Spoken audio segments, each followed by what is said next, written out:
if this can happen to him, it could happen to anyone. Well, I think that's the grave danger, and I think it's increasingly a real danger. Jailed for a year, no hearing date, no bail, no hope for release. Could you wind up like Richard Fine if you bring action against the government? A former editor of a Los Angeles newspaper thinks so. Find out why. Next on Full Disclosure. Relentless, probing, fearless. This is Emmy Award-winning Full Disclosure with Leslie Dutton, bringing you the truth by revealing the news behind the news. Hello, I'm Leslie Dutton. Today on Full Disclosure, we're bringing you the news behind the news in this part 2 of our interview with Ron Kay, who was the editor of the Los Angeles Daily News for almost 3 decades. He's very familiar with the political prisoner, Richard I. Fine, who was disbarred for his aggressive representation as a taxpayer's advocate. We asked him what he thought of the attorneys representing a big developer who accused Mr. Fine of being a bully. I don't know what the statute is on bullying. I suppose if you bully in some place in a physical way, it would be an assault. But he didn't assault anybody. He used the law as an instrument for fighting for what he believed in. And we don't have to agree with Richard Fine in order to admire both his courage, determination, and his passion for his causes and his right to fight for it. And the fact that he's tied up the developer and made their life miserable, it was within the law. He didn't go and damage their property and do things that were extra legal. And the fact that one man can bully a wealthy developer is really the attitude of our political and governmental system. That's how they treat us all in some way. We're seeing in Los Angeles every day the use of power to suppress the yearnings of the people, whether it's in neighborhood councils or in any aspect of the city. You're either part of the machinery and a friend and on the inside and supporting them in what they're doing, and if you're outside of what they're doing and opposing it, then you are an enemy to be dealt with by what I think is worse than bullying, which is the repressive tactics that government, with all of its power, can inflict on people and organizations. And that's become routine, certainly in this city. Why, we ask him. How is it that a LA County government, supposedly run by the people, can bully its citizens? The trouble we have in LA is it's a one-party system. It's fundamentally no different than the Russian Kremlin system or the German system under the Nazis. It is under the control of single entities. It's benign relative to that. They've only incarcerated Richard Fine and taken our money and squandered it. But it is fundamentally the same. It is a controlled system, and anybody who gets in its way, anybody who stands up to it, puts themselves at risk. If you're looking for jobs, if you're looking for opportunity, if you're looking for support, the system represses you. It represses council members who stand up to the system and challenge it. What caused LA politics to become so repressive? Historically, the great problem in LA is that there were very few democratic institutions at the grassroots level. Party structures didn't go deep. Even towns like Chicago had block captains and ward healers so that people did have somebody to get to who they knew, a face, a real person, a relationship, to be able to get things done. In LA, that's never existed. Our civic institutions are very weak. The civic elite is almost non-existent in its influence. The business community is very, very weak. And so historically, the political system and the people who profit from it, labor, contractors, consultants, developers, it really came together to form what is a political machine. And it's most intense in the city, but it's also there in the county very strongly. And it doesn't have to change. Systems don't change if there's no pressure to change. Unmotivated to change, the recent regimes in LA haven't made any difference in controlling the power of the contractors and the developers who see local government as a cash cow whose main purpose is to feed and perpetuate their empires. I think Reardon's election in '93 represented a reaction to what was going on, but he wasn't able to really follow through on an agenda because the rest of the political system was opposed to what he stood for. And I think since him, we've seen a very passive government in Han. Despite charter reform, nothing really changed. And then we've seen with Villaraigosa what I think is just an incredible disappointment, where we have gone from a passive sort of feeding at the trough of city government into active participation in getting their hands on every cent that the city has. Mr. Kay sees this frenzy feeding at the government trough as a driving force of corruption in our government. I think American government has been taken hostage by special interests on the left, the right, of business, of labor, and it's in the end it's the public's fault. We think we can watch television and go about our lives as if we don't have to be involved in responsible citizens. And I think that's what has happened, and I think it's what's changing in the economic crisis is people are seeing the elderly are seeing their life savings endangered, and the expectation of 60, 70 years of life that they'd have a certain lifestyle in their old age threatened and endangered. Their children who grew up expecting to have a certain kind of life are seeing their incomes going down and not being able to afford all the luxuries and things that they expected. And so we're borrowing and borrowing, and who's getting the bill?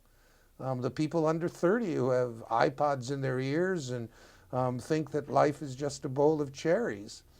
They have a rude awakening coming, I believe. In the government, there's a phrase used to restrict access to information. That phrase, need to know. At fulldisclosure.net, we want you to have all the information you need to be an informed citizen, unlimited access to all the information we've gathered on our TV show. And if you can't watch us on your local cable station, streaming video of complete shows when you want them. Fulldisclosure.net, when you need to know the news behind the news. Welcome back to Full Disclosure and part 2 of our interview with Ron Kay, former editor of the Los Angeles Daily News. For months we have requested the sheriff to allow us to interview Mr. Fine in the jail, and for months Sheriff Baca has denied our request. We know that the LA Times reporter Victoria Kim was granted an interview and wanted to know what Mr. Kay thought was the reason why Full Disclosure was being prevented from getting an on-camera interview in jail. The sheriff's department's never been open. It's always been very difficult. Again, if you have really good relations because you're doing really softball stuff for government or institutions that they'll trust, then you get more access than somebody who's going to be trouble, who may not tell the story the way they like the story told. And that's true of all government. It's very, very selective. We asked him why he thought the LA Times was granted access to Mr. Fine and Full Disclosure was denied.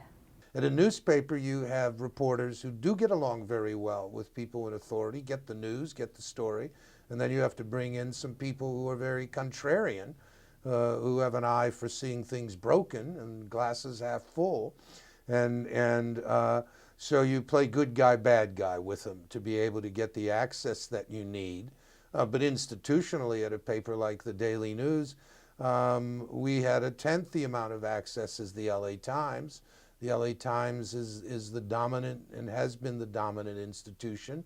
It pretty much gets what it wants. It has the lawyers to be able to fight about it, and it has the ability to hurt the institution, the sheriff, whoever, in a way that no other institution does. And I think when it comes to repressive systems, it really comes down to how much you can help them and how much can you hurt them. And only the LA Times can hurt him. We asked Mr. Kay where he thought the denial was originating.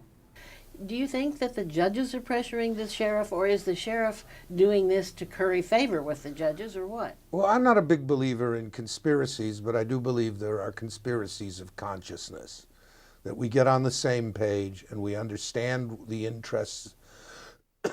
We understand the interest and we come to an agreement without anybody talking about it. The sheriff has to do business with the county supervisors for his budget. He has to do business with the judges all the time. He has to do business with the district attorney's office. They're all part of a single machinery. I don't know how much they sit there and talk about, let's get this Richard fine. I don't think they have to. It's understood that if he was to say, I have to release this man because I need the bed, because I have overcrowded jails and I don't have paperwork on why he should be held here, I think he would get a lot of problems. Whether anybody confronted him, I'm sure he'd get a call or two telling him he was out of line, but mostly he would face an uphill struggle every time there was a gray area in a deputy's action in a case that they were making. Judges would see them in a dim light and teach him a lesson. That's how systems like the LA system work. It isn't just a backroom deal, although that goes on. It's mostly the rewards and punishments that are dispensed because you're onside or offside. Mr. Kay brought up an interesting point regarding the politics of judicial selection. I mean, one of the really key things in this is how judges have been selected in Los Angeles for a long, long time. And it goes to the influence of PR lobbyist, political operative Joe Sorrell, who was the #1 consultant to get judges elected, would audition judges and pick the ones that he felt should be on the bench for whatever reasons, and would help them raise the money they needed and get the advertising and the support that they needed. So most judges were really picked by Joe Sorrell, who's no more dishonorable than anybody else. He's doing his job. But at the same token, that's not how judges should be selected. There should be some process by which the word does get out. But in the paper, it was impossible to interview all the judges and have an intelligent determination of who to support. It's a specific task that has to do with legal skills, background. You really rely on the Bar Association for rating. So just how judges are selected, and it itself is a corrupt process. It's not a dynamic process with lots of different voices making a determination.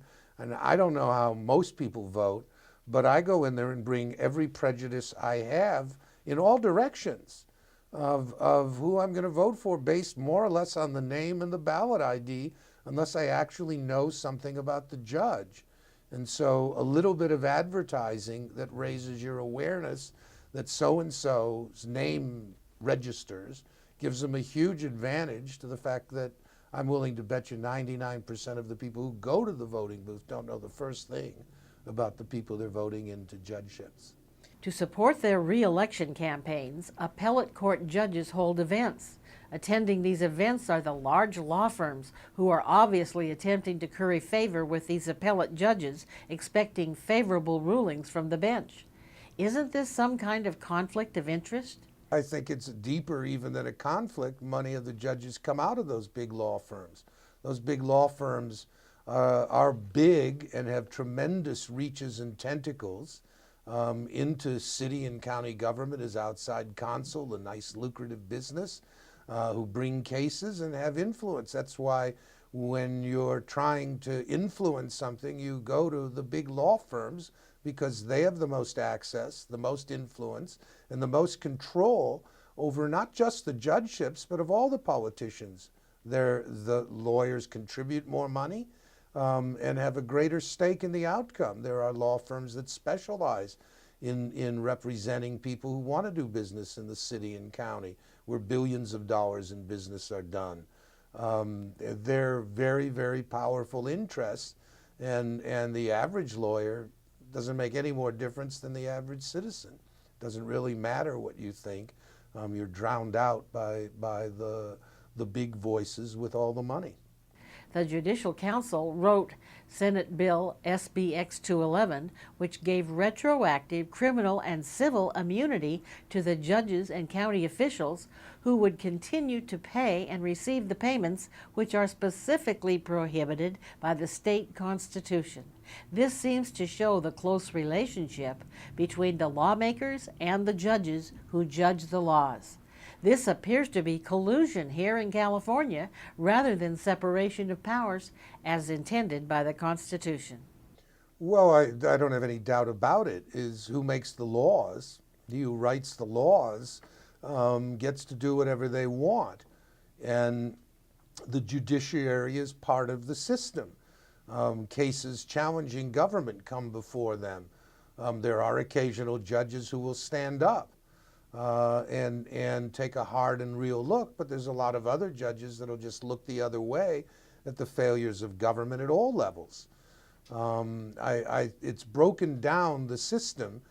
There are special rules. The rule on public corruption is incredibly soft when it comes to government officials, that the level of proof virtually requires to have them publicly admit that they took money to do a favor or have a recording of it, whereas from the private sector you can be prosecuted on circumstantial evidence. So I mean, the laws are written very much to protect the political apparatus and the political figures by the people who are the political figures and the apparatus. And that goes to the lack of balance in our society, in fact that the government is the party of the first part and the people are the party of the second part, and it doesn't really matter ideology as much as you're part of the system. Are we fighting the losing battle? There seems to be no end to the corruption around us. We keep struggling to show how Mr. Fine is a modern-day Paul Revere attempting to awaken the people to stand up and take back their California court system. Full Disclosure has even filed a lawsuit to force the sheriff to allow us into the jail to interview Mr. Fine. Are we spinning our wheels for no apparent good? Full Disclosure has done an incredible job to even keep the story of Richard Fine alive. No one else has done that. You're dangerous. If they let you in, you're going to tell a story that lets Richard Fine communicate and tell what's going on, to become a face, a real person. And that's the most powerful thing in journalism. All this, Stalin of all people has the most famous quote on the subject: 1 million deaths is a statistic, but one death is a tragedy. And you can talk about all these things abstractly, but letting Richard Fine from jail talk directly into a camera and talk about his experience to become a human being, to be able to communicate in his own words, and to see him visually as he does it, to judge for yourself the man. Well, that's a very, very dangerous thing to a system that is in fact persecuting a man who has done nothing wrong. For the news behind the news, wherever and whenever you want it, go to fulldisclosure.net and get programs on topics affecting you, weekly updates and alerts on hot topics, video streaming of Full Disclosure episodes. It's award-winning, hard-hitting, corruption-fighting news coverage, and it's only available at fulldisclosure.net. Fulldisclosure.net, the news behind the news. Welcome back to Full Disclosure in part 2 of our interview with Ron Kay, who has formed a couple of new organizations specifically to give people a voice and an identity to win back control of their local government. In the past, the people as individuals had no voice unless they could arouse the interest of the media. Well, it's changing. The internet is the most powerful tool, the most powerful weapon for freedom that ever existed. Whatever your beliefs are, and you have the ability to get the word out. I'm writing a blog that certainly challenges the city and its thing, and uses documents, uses their own words in council meetings, uses interviews, uses every tool that I have to bring to light, and there's a huge following. It's influential because it sheds light into the darkness. It creates a context for people to actually understand how the pieces all fit together. And so it's part of a vast network of blogs and news sites and individuals and organizations that are challenging the system. What we're seeing, and I think the recession, which is the worst economic catastrophe to hit the city, nation, and the world since the Great Depression 80 years ago, is awakening people. And I'm out in the community, have been since I left the Daily News for 2 years, and working with activists. And I tell everybody, we don't have to agree on anything except our right to be heard, to have an impact, to be free and empowered American citizens. Aware of the large number of advocates for the homeless and disadvantaged, Mr. K is encouraging the silent majority underrepresented middle class to stand up for themselves. Most of us live in some kind of a home, and grave injustices are being perpetrated on us all the time. Overdevelopment, the selling off of rights and trampling on community interests, the lack of planning. I mean, I could probably list hundreds of violations of the fundamental rights of ordinary people of all races, classes, religions, and belief systems. It's got nothing to do with it. It has to do with the people who obey the laws are treated and persecuted in a way that people who disobey the laws are not. Such as Mr. Fine, sitting in jail for a year, while people convicted of violent crimes are set free every day, having served little or no time. Mr. K is using his energies to motivate people to get involved in taking back their government. My favorite truth about my life today is I've never worked so hard for money as I am for love. But the joy of being older, of not having a job, of not trying to earn any money, is to be able to speak freely, to really find your voice as yourself. And I've been blogging at ronkla.com for most of 2 years, and do pretty substantial traffic, about 1,500 unique visitors a day, and 30, 40 comments on most of the items, which are usually more interesting than what I write, because it's real people telling me I'm crazy, or telling me I'm right, or saying what they believe. And so there's a conversation going on, and I believe that a public conversation, as a journalist, as a person who believes that information is power, and that it's the First Amendment that protects our right to free speech and freedom of the press and freedom of belief and religion, is to create that conversation where we can begin to understand each other, where we can begin to give a little and take a little. And so I developed a nonprofit community-based news website called OURLA.org, OurLA.org, to simplify that this is our LA, not their LA, which is the heart of my belief that we have to take back this town. He has founded a citizens group which is growing every day. Not long after I left the paper and retired, I founded the Saving LA Project. It was actually the Saving LA protest on Bastille Day in 2008, but it evolved very quickly into the Saving LA Project.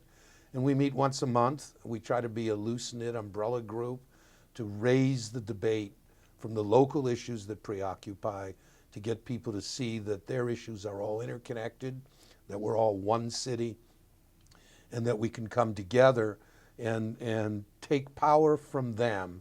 And then we can fight about the differences between us as equals. And that's very different than the situation that exists today. Mr. K is optimistic about the future of Los Angeles. The neighborhood councils, for all that's wrong with them, have achieved a lot against a system that doesn't want them to succeed. They have a long way to go, but there are, I talk to community groups, to service clubs, to homeowner groups. These are all elements of a revolution. Every cell of activism, of caring, of good works is something that's contributing to the civic culture. And the belief I have is that they're slowly coming together. They're slowly getting to find out about the group down the block, and that we can get along with you and work on a project together, that we're beginning to understand one another, that as community organizations like SLAP and the Neighborhood Council coalitions bring people together from all parts of the city, there gets to be an understanding that cuts across demographic and geographic lines. And so I think a new Los Angeles is being born in the ashes of what we have here. I think it's got to get a lot worse before it gets better. And that, sadly to say, catastrophe is what usually causes great changes. And I think we are heading into a catastrophe that could really make this into like a Detroit or a city of nothing but rich and poor and nothing in between, and demoralization on one side and unbelievable luxury on the other. And the middle class has been under siege. The numbers have fallen and fallen over the last 20 years quite dramatically, a 50% increase in poverty in the valley in the 90s.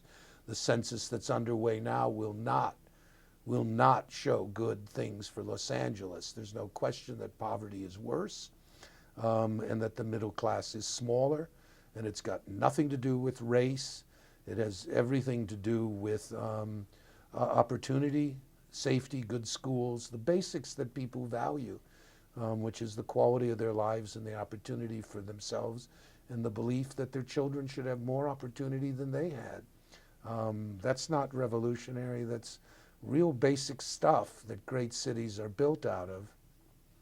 And I think LA is on the cusp of having to make a choice about itself. I know from my own direct experience that there is an awakening occurring across the city, that people are beginning to see the consequences of indifference, of apathy, and of defeatism. And there's a lot more fight out there than there was a year and a half, 2 years ago.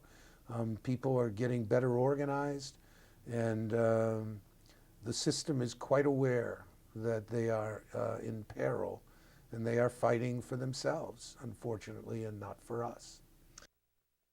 We want to thank Ron Kay for appearing on Full Disclosure today. We want to know what you, the viewers, think. Do you see corruption in your community, and are you willing to stand up and fight it? Let us know what's happening in your community. Please call us at our Full Disclosure Town Hall number at 1-800-867-7777. That's 1-800-867-7777. And if you leave your name and number, we'll be happy to get back to you. Or you can log on our website at fulldisclosure.net and leave your opinion there. If you leave your email address, we'll be happy to respond. I'm Leslie Dutton. Please join us next time for another edition of Full Disclosure. Thank you. To respond to this question or comment on this program, please call 800-867-7777 or visit fulldisclosure.net. Transcripts or DVD copies of this program are also available on our website. Full Disclosure, the news behind the news.